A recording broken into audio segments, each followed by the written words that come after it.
నా జీవితం ఇట్లా ఉంటుందని అనుకోలేదయ్యా. ఊహించలేని సమస్యలు, నేను నమ్మిన వారితోనే సమస్యలు, నేను ప్రేమించిన వారితోనే సమస్యలు. ఎన్నడూ ఈ సమస్య వస్తుందని ఊహించలేదయ్యా. ఎన్నడూ ఈ సమస్య ఎట్లా వస్తుందని ఊహించలేదయ్యా. ఎక్కడి నుంచో వస్తుంది అనుకున్నాను, ఆ చివరి వారి దగ్గర నుంచి వస్తుంది అనుకున్నాను, లేకపోతే యువతల నా ఉద్యోగస్తుల దగ్గర నుంచి వస్తుంది అనుకున్నాను. కానీ నేను ఊహించలేని వారి దగ్గర నుంచి ఈ సమస్యలు వచ్చాయి అని అనుకున్న వారు ఉన్నారా ఈ స్థలంలో? యేసు ప్రభు ఉన్న నావలో కూడా ఊహించలేని సమస్య. పడవ నీళ్ళ చేత నింపబడింది. తుఫాను చాలా భయంకరంగా వచ్చింది. వారి హృదయంలో కదిలే మొదటి తలంపు ఏంటో తెలుసా? ఈ ప్రయాణం మాకు సంబంధం లేదయ్యా, ఈ ప్రయాణం మా తలంపులు లేదయ్యా, ప్రభువే మమ్మల్ని దింపమన్నాడు, ప్రభువే ప్రయాణాన్ని కొనసాగిద్దామన్నాడు. మేమందరం ప్రభు వెనకాల వచ్చాం. అయినా కానీ ఏమవుతుందో తెలుసా?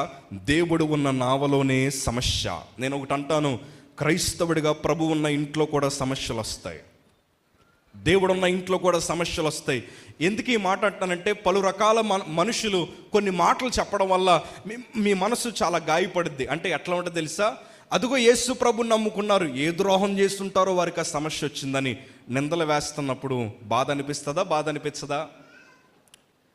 కొన్నిసార్లు మిమ్మల్ని ఎట్లా వెటకారం చేయొచ్చు. ఎలాగో తెలుసా? ఆమె ప్రార్థన చేస్తుంది కానీ వాళ్ళ ఇంట్లో అన్ని సమస్యలే.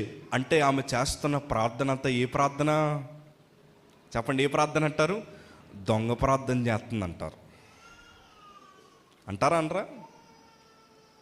ప్రభు సన్నిధిలో పాటలు పాడేవారిని కూడా, అదిగో దేవుని మందిలో చక్కగా పాటలు పాడతాడు కానీ వారి ఇంట్లో చూస్తే తినడానికి ఒక మెతుకు లేదు.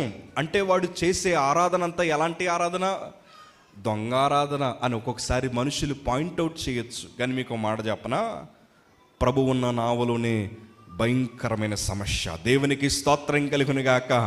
ఈ క్లారిఫికేషన్ ఎందుకు ఇస్తున్నానంటే, భక్తి పరులకు కూడా సమస్యలు వస్తాయి, భక్తి చేసేవారికి కూడా సమస్యలు వస్తాయి. కానీ మీకు మాట చెప్పనా? ఆ సమస్యలోనే మన ప్రభు యొక్క శక్తిని దేవుడు కనపరుస్తాడు. దేవునికి మహిమ కలుగునుగాక. ఆ సమస్యలోనే మన ప్రభు ఎంత శక్తి కలిగినవాడో మనకు అర్థమయ్యే రీతిలో ప్రభు మనకి కనపరుచుకునే దేవుడు. నేను అంటాను, సమస్యలు అందరికీ వస్తాయి. నేను ఎప్పుడు ఇదే మాటను ఆలోచిస్తూ ఉంటాను, ప్రభా ఆ సమస్యని నాకు దీవెనగా మార్చగలిగిన దేవుడు కనుక ఏ సమస్య వచ్చినా, మనం ఈ పాట పాడతాం కదా, బ్రతుకున్నావా పగిలిన కడలి పాలైనను అలలు ముంచి వేసిన ఆశలు అనగారిన. అప్పుడు మనం ఒక మాట చెప్తాం. ఏ మాట తెలుసా?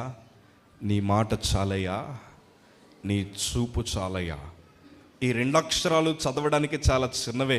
నీ మాట చాలయ్యా, నీ చూపు చాలయ్యా అని చెప్పడం సులువే, కానీ ఆ రెండిటి వెనకాల ఒక బలమైన శక్తి దాగుంది. ప్రభు మాట వెనకాల గొప్ప శక్తి దాగుంది. దేవుని కనుదృష్టి వెనకాల గొప్ప కృప దాగుందయ్యా. ఈరోజు నేను అంటాను, ఆ శిష్యులు అలల చేత నింపబడినప్పుడు, ఆ నావ అలల చేత కొట్టబడుతున్నప్పుడు, అటు ఇటు ఊగుతున్న పరిస్థితి, కెరటాలు చేత కప్పబడిన పరిస్థితి, కెరటాల చేత నీళ్ళన్నీ కూడా నావలోకి వచ్చి నింపబడిన పరిస్థితి. కానీ యేసు ప్రభుల వారు ఎట్లా ఉన్నారు తెలుసా? నిమ్మళంగా ప్రశాంతంగా ఆయన పడుకుంటున్న పరిస్థితి.